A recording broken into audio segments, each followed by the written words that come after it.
to this edition of In Conversation with at the Václav Havel Library, where our guest this time is Marcus Mucha, great-grandson of one of the greatest of Czech artists, Alphonse Mucha. Marcus, thank you very much indeed for agreeing to take part in this talk. I'd like to, in a moment, get to your great-grandfather and to the Mucha Foundation, but if I could first begin with you. Tell us about your own background. You grew up in the UK, I understand. That's right. So my dad grew up here, but our family profile wasn't so positive with the communist government here in the 1960s. And so he wasn't permitted to go to university. And so in 1966, he left, and he managed to get away to England. And that's where he met my mum, who's English, and my siblings and I were born over there. And we grew up in the 80s with no expectation that we'd ever be able to come back. The Mucha heritage we had was, you know, something kind of dusty in a history book and far away behind the Iron Curtain. And then in 1989, obviously, everything changed drastically. And was that when you first got to meet your grandparents, Jiří Mucha and Geraldine, his wife, who was Scottish? Yeah, I mean, we met them a few times before. We managed to smuggle ourselves in 1984 when I was pretty young, and my main recollection of that time was going and buying ice cream with my dad and asking what flavors they had, and he said, "No, it doesn't work that way here." So. So we came back in. We'd been to Czechoslovakia in '84 and in '89 before the Velvet Revolution. And my grandfather had managed to get out a couple of times to see us in London. But yeah, really, I hadn't spent much time with him before then. And when you came here, did you stay at their famous apartment on Hradčanské náměstí, right opposite the gates of Prague Castle? Yeah, that's right. And in the bed in which Count Waldstein was murdered, and sleeping in the bed in which Count Waldstein was murdered was not so spooky for me. But the duvet was actually a bear skin. So aged 4, going to sleep next to the head of the taxidermied head of a bear was pretty terrifying. I visited that apartment and that house one time, and your dad told me that the building had been home to St. John of Nepomuk. Yeah, that's right. So when we go there and walk through the kind of big hall downstairs, we get to walk in the footsteps of the great saint. And how Czech did you feel growing up, or even how Czech do you feel now?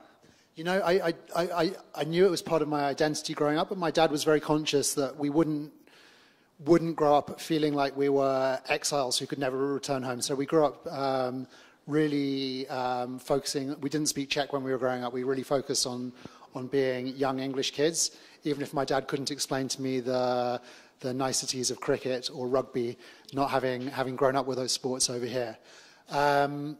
But then, I mean, I remember quite vividly, like in 1989, being there and tasting Czech bread, and it kind of just spoke to something quite. I guess it was a kind of Madeleine moment, like in Proust. Like it spoke to something ancestral in me. And then when I was a bit older, when I had my first sip of Pilsner, similar kind of experience. And I'm fortunate that I get to travel quite a lot to open the exhibitions that we do to introduce people around the world to Mucha and his work. And the first thing I do when I get back is I pour myself a cold one from a Pilsner bottle, and I toast myself some Czech bread and get some delicious Moravian butter. And it makes me feel like back at home. At what age did you realize that you were the descendant of this world-famous artist? I mean, he wasn't really world famous at that time. That's what's quite interesting. Because of the Iron Curtain separating the work that remained here from the scope of Western art history, Mucha's reputation was kind of frozen in aspic for much of the 20th century. And the analogy I use is it's as if, I mean, people knew about his posters, but it's as if, like, Toulouse-Lautrec was only known for the posters he did in Paris and not for the emotional depth of his oil paintings on which so much of his reputation rests. And so for us as a foundation, so he was known, but kind of especially in the art historical establishment, he was thought of as a kind of a side note, a kind of embarrassing joke, and kind of this kitsch artist who inspired some of the kind of more woo-woo psychedelia of the 1960s. And one of the great privileges of the work we do now is that, I mean, Mucha really was an important artist. Like when he first went to New York, he wrote in his memoir about being greeted on the dock there by a cutout of himself proclaiming him Alphonse Mucha, the world's greatest artist. And so his reputation fell off quite steeply after that. But what we get to do is we get to introduce the world again to this artist who when he first traveled to America was held in the very highest regard. And we're very fortunate that our curator, Tomoko Sato, who's the world's leading expert on Mucha, has done tireless work in this area to kind of present him not only as an artist, but also as a kind of utopian philosopher. But I'm sure we'll get to that more when we talk about This is slightly a digression, but was it the case that prior to the 60s, even in the West, he really faded from view, and that the flower power era brought him back? Absolutely. I mean, he was pretty much forgotten. And then, yeah, these kind of... There was an exhibition at the V&A in the 60s, and then a lot of the things that were there were picked up by artists like Stanley Mouse or Hapdash in the Coloured Coat, who were the kind of people who did the posters for the Grateful Dead or the Rolling Stones, or album covers for Diana Ross and the Supremes and things like that. Or Bob Dylan, and they kind of ran with it and took great inspiration from it and found something in his line, but also I think in his yearning for freedom, for connection between people that spoke to them and their moment. Getting back to you, you went to Cambridge, and I understand that at Cambridge you knew Red Spitzar, who is somebody I've known for many years, and he is today the Vice President of the Czech Confederation of Industry and Transport. How did you meet Radek, and what was your connection? You know, we met because I heard him over dinner in Trinity College dining hall talking about the wonderful country he came from, Czech Republic. And so I just started talking to him in Czech as well, and he was very, very surprised. And we went on to found together the the Oxford and Cambridge Czech and Slovak Society, which I'm pleased to say continues through till today. And yeah, Radek and I are still good friends. So it's nice to see the success that he's enjoyed. You also spent some time in Japan. We have the Japanese ambassador here. Good evening. What were you doing in Japan? So I was really fortunate. There's a wonderful scholarship that was set up by Daiwa Securities in the 1980s to facilitate British people who have an interest in Japan but no Japanese language skills to go and live in Japan for a couple of years and spend a year learning, hopefully pretty fluent Japanese, and then doing something related to their future career. As well as having a Czech passport, I also have a British one, having been born there and having a British mother. So I was fortunate enough to get this scholarship. And so, aged 21, I moved to Japan. I lived there in a small apartment near my university. I learned Japanese, and then at that time, I had ambitions to work as a film director. And so I was the first Caucasian student at the Japan Academy of Motion Pictures. And I had a blast. It was an amazing experience, and to do it so young was an incredible privilege. And I love going back to Japan ever since. I try to get back at least every year, and sometimes more than once a year. And it's always just such a joy to visit that beautiful country. I'd like to also ask you about your filmmaking career. You studied screenwriting, is that correct? Yeah, that's right. So after doing this time in Japan and studying filmmaking there, I came back to London and I lived there, and I was kind of trying to make it as a filmmaker. And I had a little bit of success. Like I won some prizes for like commercials or music videos and things like that. And so I talked to some agents, and the vision that they had for my future was pretty, frankly, boring. It was that like I could keep on doing this, and then if I was really lucky, in 10 years' time, maybe I could direct some EastEnders or Coronation Street. And that's not what I wanted to do. I wanted to make big James Bond movies. So I kind of packed up my life in a suitcase and hopped on a plane to LA and started trying to hustle there. And I found that there were an enormous number of directors who were far, far more talented than I was, and they were unemployed. And so I quickly pivoted and found that actually the business side of the entertainment industry was much better suited to me. So I started off in the mailroom at International Creative Management, which was one of the big talent agencies before it got acquired by Creative Artists Agency a couple of years ago. And I worked my way up there. I was an agent trainee. I was working on big television deals and really enjoying it.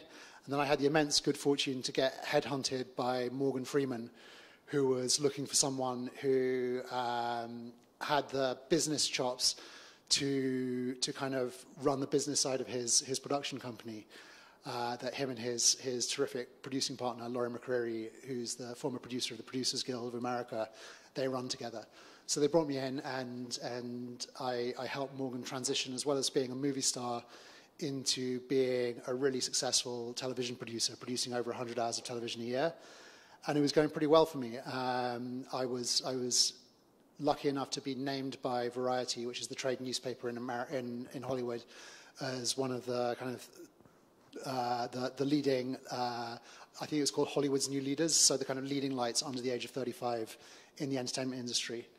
And it was going pretty well. And then my dad came out to visit. I got married, had 2 young kids out there, and my dad came out to visit us, and he asked me, he said that he was planning to retire pretty soon, and asked if my family and I would consider moving back to Prague to take up the reins at the Mucha Foundation and build on what he and my mum had achieved in the prior years. That's a lot of ground we've covered in a short time. To rewind a tiny bit, yeah, sure. I have to ask you, who did you make music videos for? It was not great bands and small ones whose music deals with their major studios seemed pretty relentless. Any names we would know? I don't think so. But Okay, what is Morgan Freeman like? He's the sweetest guy. I mean, I love Morgan. Whenever we go back to California, it's nice to catch up with him. I think that the moment that really gets his character for me is the first time he met my older son. My son was 1.5 years old at the time. Morgan was having a small dinner party, and we went round there, and I took my son with me because I can't remember why. And he was in that stranger danger phase, so whenever he saw people he didn't recognize, he would burst into tears and kind of huddle up and try to hide away. But as soon as he saw Morgan for the first time, his face just lit up, and he started trying to stuff burgers into Morgan's mouth. So I think, and Morgan loved it. He was like, well, I'm not supposed to be eating gluten right now, but I guess I'll make an exception for you. And no, he's a sweetie. He's a lot funnier than he comes across as. He's got a very dry sense of humor. He knows that when people meet him, there's the gravitas issue. So he tries to disarm situations and put people at ease. And yeah, he's just a really, I couldn't have been luckier with who I work for in Los Angeles. Also, he's known as having the voice of God, right? That he has the greatest voice ever. But you've heard him saying, like, let's go for a coffee or whatever. Yeah, and all sorts of much ruder things as well. So I think one of the things I really enjoyed is that when we were timing things out for voiceover, we needed to make sure all the shots were aligned. So I was the voice double for Morgan when we were producing stuff, and I needed to make sure that the timings were right. So that was a fun perk of the job. That's your autobiography title right there. I was a voice double for Morgan Freeman. Was it hard for you to walk away from Hollywood and come back to Europe and come back to Prague? You know, it felt for a moment like it would be, because I was really, it's a hard business. I was really lucky to enjoy the breaks that I had gotten to get me to the level of success that I was enjoying at such a young age. But actually, it only took about 20 minutes. I mean, the stuff, like the Mucha stuff, it's in my blood, it's in my bones, it's close to my heart. Like what I was saying about Czech bread, it speaks to me, it calls me. And so, and I'm really lucky that I've got an incredibly supportive wife who was willing to come along for the adventure and leave her parents behind in Southern California to do this. And so we packed everything up. When I went out, it was a suitcase and a dream. When I came back home, it was a shipping container with 100 boxes and a wife and 2 kids. So there was some growth there. But how have they enjoyed the move to Europe and to this country? I mean, for my kids, it was really nice to experience seasons, because in Los Angeles, you don't get seasons. It's summer, summer, summer, and summer. And yeah, we love it here. I mean, it's a great place to grow up. We were lucky that we moved before the kids got much older, especially if you've got parents who are successful in Hollywood. There are all sorts of temptations that Los Angeles has to offer for you. And I think it's hard to raise kids nowadays with like the internet and everything there is there, but a lot easier than doing it within the kind of Hollywood world and everything that is there. I mean, the main thing is it's just hard for us to be so far from my wife's family and the people we love over there. So we try to get over at least once or twice a year to spend quality time with them as well. Moving on to the Mucha Foundation, what are your main activities? So we've really got, I mean, it's really a kind of tripartite structure that we all do. And I want to just make clear at the offset, all I do is kind of point the ship in the right direction and kind of turn up for things and smile and say nice things. We've got a whole team of 20 or so incredibly talented professionals who do all of the real work for the organization and do everything that I'd like to do 100 times better than I could do it myself. And so it's their work that really underpins everything we do. What we've got is our traveling exhibition program. So we're fortunate that the family collection is over 11,000 original artworks. So we lend selections of those works to museums around the world so that in line with Alphonse's philosophy, people in different countries have the opportunity to see his work. We also with that same philosophy of wanting to put Mucha's work wherever we can, we have a licensing and merchandising division who create products that use Alphonse's artwork in a sensitive way. Alphonse was very specific in that most poster artists in his time just kind of came up with the idea and then handed it over to the printers so they would just roll it off the presses. Alphonse was meticulous in being at the presses and overseeing the process to make sure that the colors were just right. And we take that same level of care to the merchandising and licensing that we do. And whether it's something that's an expensive Swiss wristwatch or whether it's a postcard, we take a lot of care and somebody in the family will see it to sign off on it before it goes to production. And then the last thing we do is that we operate the Mukha Museum here in Prague, which newly opened in February of this year, and we welcomed some of our guests here tonight to that opening. And it's in the Savarin Palace on Napshi Kopier, right opposite the theatre where Mozart first conducted Don Giovanni, which I think Alphonse would be incredibly proud of. It's in the most beautiful staterooms of the palace, and it looks to make a presentation of Mucha's work that, of course, gives people the Paris posters that are part of all of our collective subconscious, but also shows what he was as a philosopher, that he was someone who believed that art was for everyone, that his work could be a universal benefit for humanity, and it was through art, through culture, that we could build bridges between different cultures, that we could live in harmony with our neighboring countries by having cultural exchange, looking at our differences, respecting those differences, and finding a way to live together in harmony. And is your main activity the international exhibitions and the stuff here more like on the side, or how do you view it? I mean, it's about a third each, and at the moment I spend more of my time working on the new museum just because it's just established, and I'm really, really excited because it's such a great presentation. If you've not been there, please do go and see it. We're really, really happy with it, and we think it gives a great kind of window into Alphonse's soul. Your curator, you mentioned already, he's Japanese, Tomoko Sato. Yeah. Sorry? She is, yes. She, oh. Yeah. Oh, I'm very sorry, Tomoko. I apologize. What's her background, or how did she come to be this world-leading expert on the great-grandfather? So we first met Tomoko when she was the curator at the Barbican Art Gallery in London.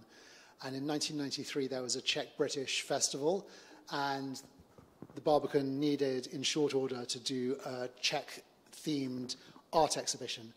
And it just happened that we made a connection, and so my parents, very soon after starting the Mucha Foundation, put on this first Mucha exhibition at the Barbican, and Tomoko curated it. And a few years later, she was moving away from the Barbican and she wanted to have a more quiet life. And she asked if there might be some kind of part-time thing working with us.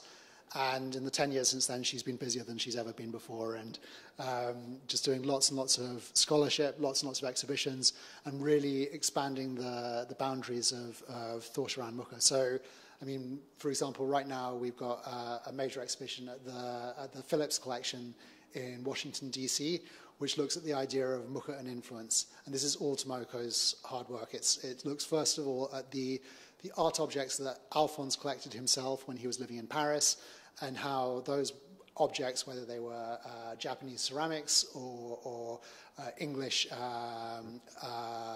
etchings, went on to inspire his own graphic style. And then going on from that, it looks at how that graphic style went on to become an icon of different styles around the world, particularly for communities of artists who might not have found a place in the artistic mainstream before. And we kind of think this is because Alphonse grew up as a discriminated against member of a minority in Austro-Hungary, as a Czech-speaking Moravian. And so there's something in his work, as well as the kind of aesthetic links that people found. There's a kind of an ethical call to freedom that's there. And so when, for example, amazing female manga artists like Hideko Nakano in the 1960s were trying to break into a really male-dominated manga industry in Japan, they found Mucha's style as something to take on, but also the idea of the kind of freedom. So some of the characters in her manga books, they don't follow the good path of a Japanese housewife. They go and have affairs with rock stars, and that becomes a valid life choice. And so this kind of feeling of freedom, or again in the 1990s and the 2000s in the United States, Joe Quesada, who's a Cuban-American comic book artist, he found something in Mucha's work that spoke to him, and he did covers for Marvel of like Wolverine in the style of Sarah Bernhardt. But I mean, Joe's an amazing guy. He's become a close personal friend, and his career has gone up and up. And until he retired a few months ago, he was the chief creative officer of the whole of the Marvel Entertainment Group. So he was responsible for the whole creative direction of the Marvel multiverse movies, all of Marvel's comic books, all of Marvel's films. And if you look at the posters that his colleagues would do for the big Marvel movies, like the characters difference, it's Thor and it's Iron Man and people like that, but the form is still the Q form that you can see in Mucha's series, The Arts. And if you look at the kind of ethical universe of those superhero movies, one of the reasons why they've reached such a wider audience than the not-so-great superhero movies that came out when I was a kid is because they have a much more complex moral universe. And it's about how do you negotiate these tricky things? How do you find ways to overcome differences and bring people together? And I think that to see Mucha's work in those kind of ways, and I mean, there's other examples as well. Arcane, which was the most watched show on Netflix a couple of years ago, is completely in a Mucha-inspired world. There's about to be a really cool big video game collaboration that we've been working on that's going to introduce Mucha's work to an entirely new audience. And I think Alphonse would be so thrilled to see that not just the aesthetic, but this kind of philosophy that underpins his work, finding itself reflected in the artwork of subsequent generations of artists all around the world. That's really interesting. When you say this Wolverine cover was done in the Mucha style, would many people get that reference? Do you think? I think people in the art world, or people who are aware of graphic art, so graphic artists, they get it. But yeah, I mean, one of the nicest things we get is when somebody sends us a message through social media or an email that says, you know what, I had zero interest in art. I was always interested in skateboarding, and I had this really cool deck, and then I realized that the picture on the deck was inspired by this work that I saw on a Grateful Dead cover, and then I realized that was something that was inspired by this artist, and now I'm at university studying graphic design. So that's always really, really satisfying. Interestingly, when I first met Joe, the guy who was the chief creative officer at Marvel, it's when I was in Hollywood, and I kept on calling his office, and he wouldn't pick up. And when I finally got hold of him, I was like, Joe, why didn't you ever return my calls? And he said, well, I was terrified that you were going to sue me. So which, of course, you weren't, because it's only good for you, right? I think that if there are genuine art, look, we don't like to get ripped off. If people are ripping us off, then there are legal remedies against that. But if there are genuine artists who find something in Mucha's work that speaks to them, those are people we want to encourage. He was an artist himself. we're a family of artists. My grandfather was a writer. My grandmother was a composer. My kids, when they were younger, loved to paint all over the walls in my house. I was a filmmaker. My wife was an actor. We want to encourage artists and what we can do to help great artists who are coming up, and Czech artists as well. Like Jiří David has worked with us, and his pavilion at the Venice Biennale a few years ago was clearly inspired by the Slav Epic. Like what we can do to help great artists to do great work, we're really thrilled to see Alphonse live on in that way. You say you have 11,000 pieces at the Mucha Foundation. Are you still acquiring more, or is there anything out there that still remains to be found? Any treasures? Absolutely, and that's one of the. We're a private foundation. We do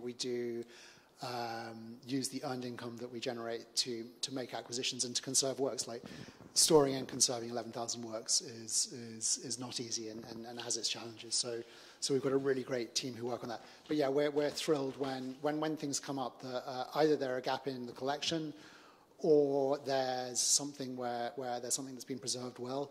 We believe that because we know these works, we live and breathe them every day, we know how to take care of them with respect better than other museums who have good general ideas about how to take care of artworks, but don't have the very, very specific knowledge of Mucha's work that we do. So, we want to look, we're a family organisation. I don't think Alphonse would have thought that I'd be here opening exhibitions of his work in Australia, and I'm hoping that it continues and that either my or my siblings' descendants, when Elon gets his spaceships up there, and there's art galleries on Mars, that some of my descendants will be introducing the pieces up there, and that the colours will be, because of the care we've taken of the works, that the colours will be just as fresh as they were when they popped onto the streets of Paris in the 1890s. Do you feel like you are maintaining the brand of Mucha and the name, or are you trying to build it even further? What we think we're trying to do is get back to where he was when he first went to America. He's arguably the artist who created the world's first truly global artistic movement in Art Nouveau. Before Art Nouveau was called Art Nouveau, it was called Le Style Mucha, the Mucha style. And because of the technology of the time and how global communications had become, it was able to disseminate across the world much more quickly than any artistic movement had before. And so I think as Czechs, we should be immensely proud that a Czech artist was able to create this movement. And that's what we're trying to do. We're trying to create that positioning in the history of art. The other piece is that we're trying to explain more how that fits in with other important artistic movements of that period, for example, symbolism or things like that. And so that's something else that we work on through our curatorial direction. Alphonse Mucha, of course, won fame in France. Many people perhaps thought he was French. Is there much Czech or Slavonic influence on his work, do you feel? Absolutely. I think that, first of all, I raise my hat to the French Ministry of Culture and their ability to naturalize other French artists like Chopin and Picasso and Van Gogh. It's admirable what they do. But Alphonse was very much a proud Czech. And when you visit the museum, you'll see that some of the first works you see are photos of him at the beginning of his career and at the end of his career, wearing a shirt that was gifted to him by an artist from Odessa. That's a Slavic shirt, and that Slavic identity was very important to him. And when you look at his Paris period posters, for example, in Gismonde, which is the first poster he did for Sarah Bernhardt, behind her head there's a Byzantine cross. And for Alphonse, the Byzantine cross was a symbol of Slavic culture. If you look at Reverie, which is one of his most famous Art Nouveau works, it's the structure of the image is lifted straight from a painting of the Virgin Mary that was in the church in Ivančice when he grew up. The flowers that are surrounding the figure are the same flowers that he saw in the meadows of Moravia. And the clothes that the very Parisian figure is wearing are close to the folklore clothes that the Moravian girls that he played with growing up were wearing. And so, yeah, all of these icons of French Art Nouveau, in fact, have their roots in the Moravian countryside. You mentioned already the new Mukha Museum at the Savarin Palace on Naprzekopie. What was behind that move to this new location? You know, we had the opportunity. We have a larger project that we've been working on for a while with the owner of the Savarin development. The Savarin development is much bigger, and it's a big kind of brownfield site surrounded by Václavské náměstí and Napříkopě and Panska and Jindřiška. And in a few years' time, we're going to be cooperating with the city of Prague to work with the British architect or starchitect Thomas Heatherwick to create a permanent hall for the Slav Epic, Alphonse's late great masterpiece, in line with Alphonse's original vision for it.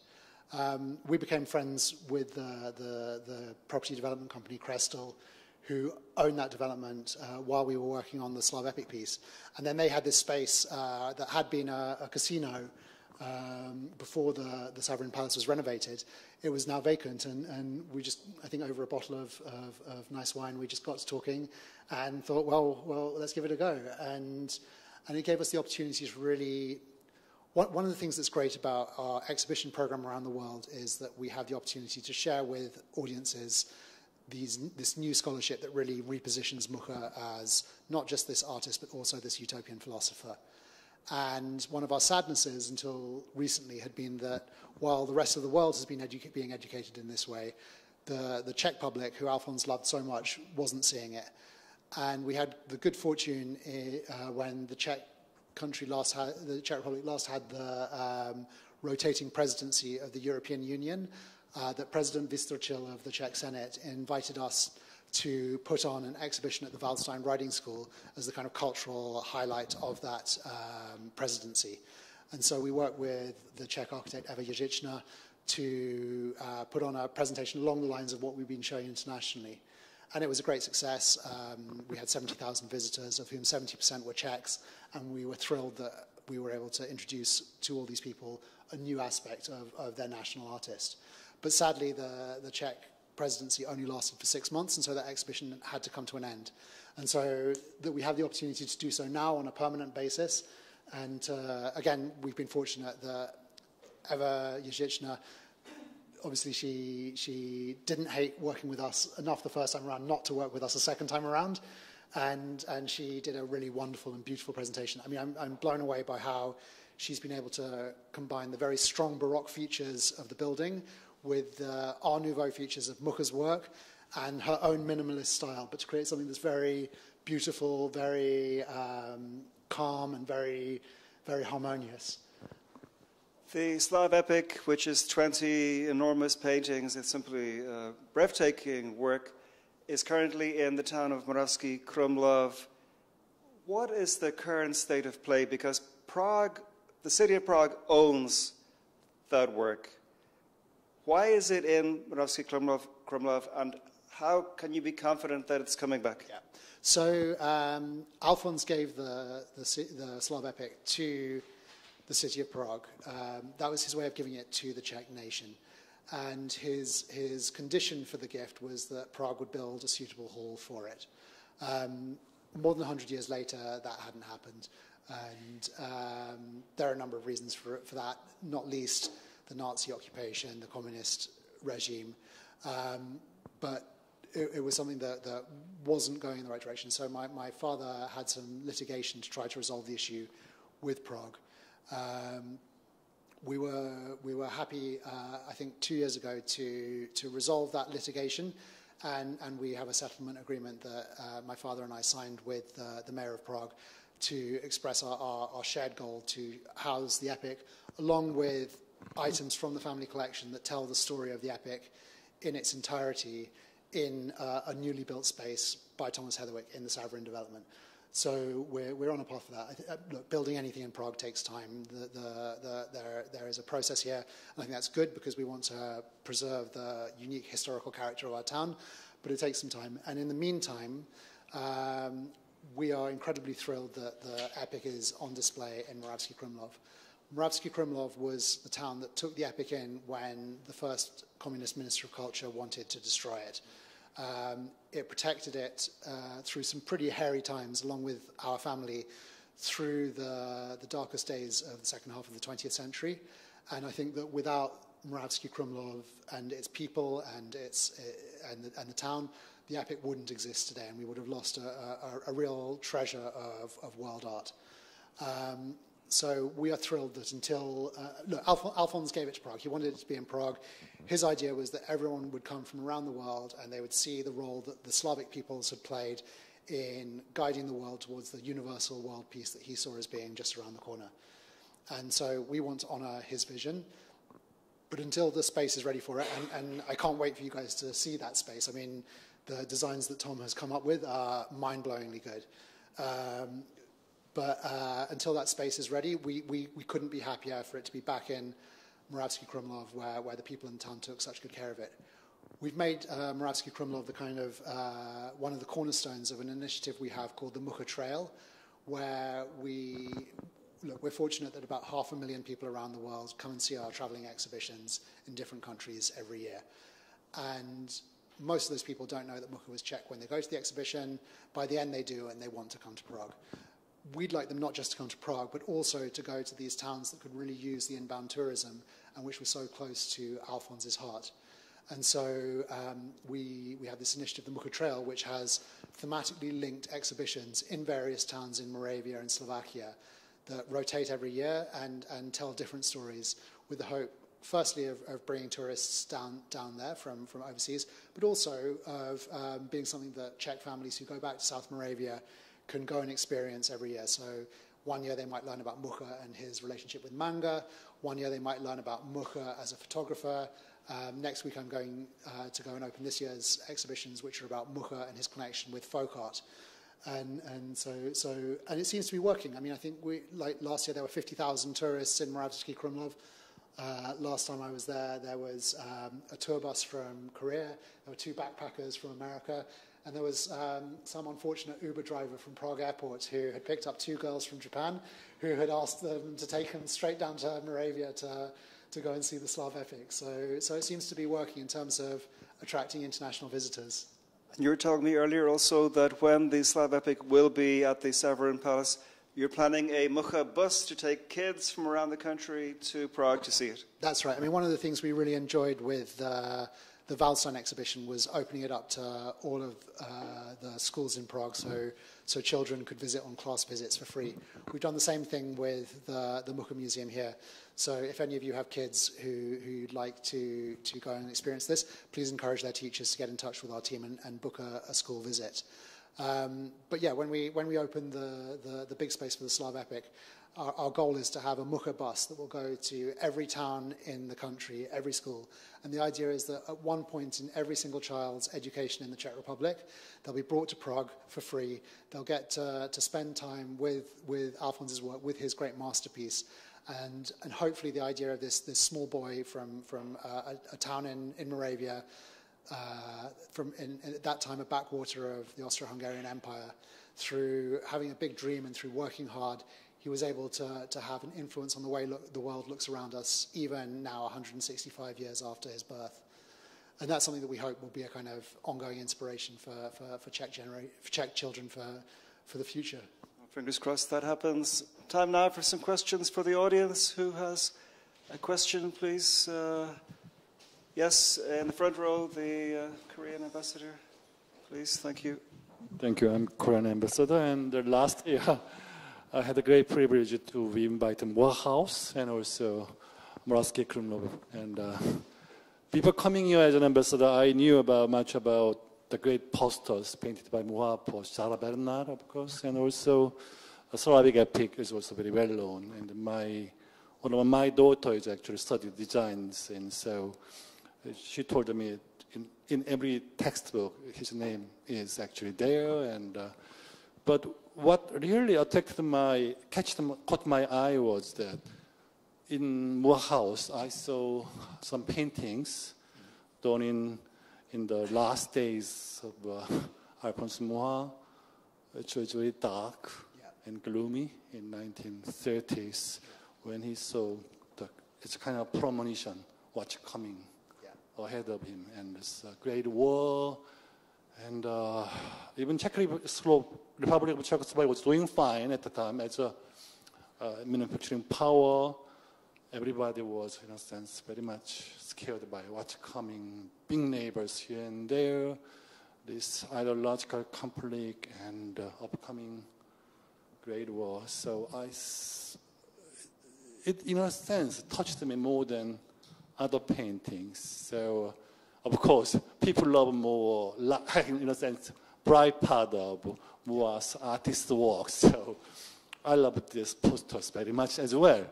But do you have some idea how also to introduce this works done in his later ages, last stages, to the public? No, absolutely, and we're always keen to show that aspect of his work, and that's the stuff that was locked away behind the Iron Curtain for so long, and which kind of disappeared off the radar of Western art historians, and yeah, we try as much as possible to show those aspects as well. I think that what's great about the paintings that you're talking about, I mean, there's two in particular that I think of. There's one which is called A Woman with a Candle. And it's a woman in bohemian clothes, and she's watching this candle burn down, and there's smoke coming from the candle. And if you look closely at the smoke, you can see it's in the shape of the First Republic of Czechoslovakia. And so what it is it's Alphonse. It was painted in 1933. It's Alphonse looking across the border into Germany, into Austria, and wondering how much time is left for this country to whose establishment he has given so much of his talent and so much of his energy. But then across from that, there's another picture called The Light of Hope. And that one looks, at the first glance, like it's a darker painting, because all around it's the horrors of war, people in agony and things like that. But in the center, there's a girl who is holding a little candle in her hands. And that's the idea that even in the darkest times of war, if we hold on to hope, then we can get through those times. And I think that's what really kind of encapsulates his kind of hopeful philosophy. And I feel like, look, he in the last months of his life, he saw Hitler march into Prague. He was taken in for interrogation by the Gestapo, and then he died a few months later, before the whole horrors of World War II would become clear. And his work, I think, really had a message to tell then, which is why the Nazis didn't like it. And I feel like now, when we have more and more global tension, I think that his message of being able to, art being a benefit for all of humanity, the idea of culture being something that can cross barriers, can cross borders, and help us to see our differences in a respectful way and bring us together, perhaps more than any time since 1939, that's a message that we really need to pay attention and hear. And for us to be able to go and share that message around the world, and then also here in Prague, is a great privilege for us. Was it the case, that his funeral procession was attended by a lot of people, even though the Nazis had barred any public show of respect? I mean, that's right. So my great-grandmother, Marushka, she was Jewish, and so my grandfather, Jiří, he was a prominent young Czech Jew, and he fled Czechoslovakia pretty sharpish and wasn't actually around when his father died. My great-grandmother petitioned the Nazi regime to be allowed to bury Alphonse at the National Monument, and to her surprise, they said yes, but on the condition that only immediate family members could attend. And we think that the thinking there was that my grandfather had escaped. They wanted him to come back, and that they would seize him, and then I probably wouldn't be here today. So my grandfather did come back for his father's funeral, but rather than obeying the Nazi interdiction, over 100,000 regular Czech people lined the streets of Prague to bid farewell to their national artist. And so my grandfather was able to slip in and out unnoticed. And it's one of the kind of last moments of kind of defiance before the dark days of World War II. Another question, this lady in the second row. Thank you. My name is Jaroslava Vránová. I am related to Jaroslava Muchova, the daughter of Alphonse Mucha. And Jaroslava Muchova, the daughter of Alphonse Mucha, was married with Jiří Silaba. Jiří Silaba is my related. And I have one question, because I was invited by your grandmother Geraldina and by your grandfather Jiří to the house, to the flat in Hračanské náměstí, and it was magnificent and beautiful. And Geraldina told me it was in the beginning of Mucha Foundation in Czech Republic, yes. And she told me she had many problems with the Czech state, but I don't know which one, because I didn't ask which problem, yeah. And today I have visited your museum, your Mucha Museum in Savarin Palace, and it's super, and I remember and I compare with the flat in Hračanské náměstí, the works of Alphonse Mucha, and I was very happy.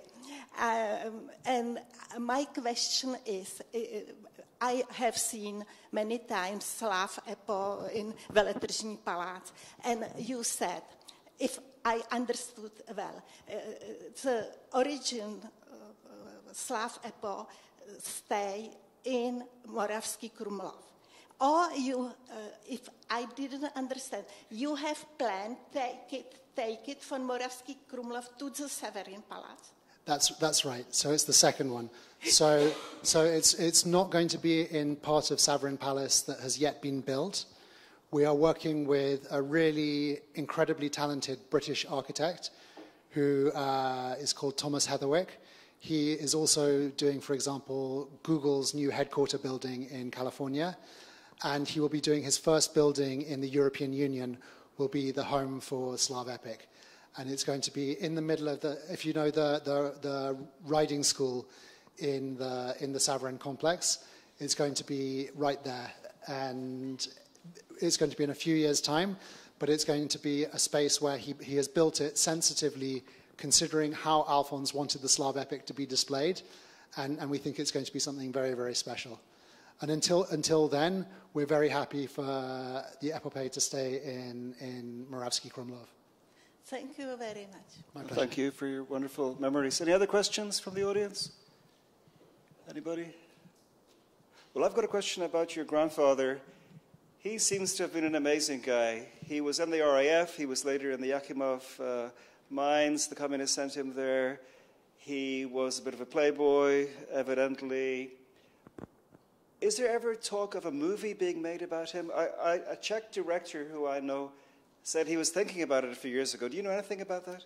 I don't know about that one. I mean, I know that I once had to have a pretty fierce call with the General Counsel of Warner Brothers to warn them off disparaging our family, and that they could expect to see preliminary injunctions if they said anything that was untrue, which meant that one project that was at development at Warner Brothers went away pretty swiftly.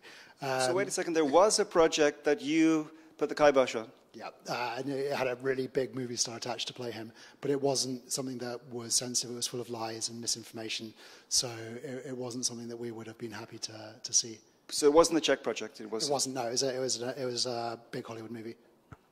Do you think Alphonse would be a good topic for a biopic? I think there could be a really good movie about Yuji. You're right. He did have a really fascinating life. We didn't like the take that we got a hold of the script, and we didn't like the take at all, and it was quite libelous. But I think there's definitely room for a good version of a movie about him and his incredible life. Alphonse as well. I mean, I think I was lucky. The movies that I produced tended to be, for me, a $10 million movie was ultra low budget. So the world that I operated in is very different from the world that I admire the filmmakers here who can piece together subsidy after subsidy and somehow manage to make these incredible movies on a shoestring. Making movies about a subject like a Czech artist is trickier. It's got to have the right kind of alchemy of a big movie star, a really terrific script, and a big director. So I kind of play around with it. I'm lucky that I was high enough up in Hollywood that I'm still friendly with a number of the big stars with whom we had relationships. We kind of throw it back and forth and talk about it. And I'm sure that at some point those elements will coalesce. But in the meantime, there was a really good Czech picture about him a couple of years ago called The World According to Mucha. It features somebody playing my grandfather as well, so it tells his story too. And so if you want to see Mucha on screen, that's a good place that I'd suggest you start. Any other questions from the audience? We have time for one more, maybe? No? Nobody? we're here at the Václav Havel Library. Did your family have much interaction with Václav Havel? I never met him, sadly. He opened, I think, our first Mucha exhibition in Czechoslovakia after communism ended, which was at Prague Castle in 1994. He was friendly as president with my grandmother, and he was also friendly as a dissident with my grandfather Jerzy. At the house in Hradčany that this lady so warmly reminisced about, we have a visitors book for some of the special visitors we've had, and so it's got like signatures from royalty, from presidents, from movie stars and people like that. It's also got some thank you notes, and it's got the best thank you note is from someone who didn't even get into the house, and it says in Czech, "Hi, I stopped by with a friend on the night of the 21st of January, but no one was home, so..." A female friend, I should add. You already told me this. I stopped by with a female friend on the night of 21st of January, but no one was home, so I send you my greetings. And it's signed Vasek H. So said, your neighbor. So... Well, I think that's a wonderful place to wrap up here. Marcus Mucha, thank you so much indeed. Thank you all for coming, and come again to the next In Conversation With next month. Thank you. Thank you.